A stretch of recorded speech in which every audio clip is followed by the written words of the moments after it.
કે નાની એવી રાતને દી કરે ને એનું નામ દીકરી સાહેબ. પોતાની પહેલા તમારી ખુશીની ચિંતા કરે ને એનું નામ દીકરી.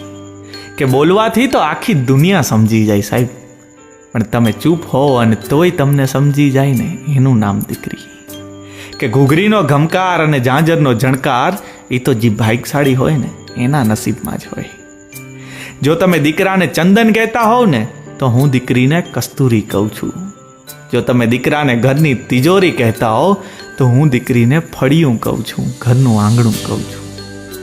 કેમ કે દીકરી વગરના ઘરમાં અવાજ હોઈ શકે, કલરવ ના હોઈ શકે, ને દીકરી વગરના ભવમાં જીવન તો હોઈ શકે પણ ઈશ્વર ના હોઈ શકે.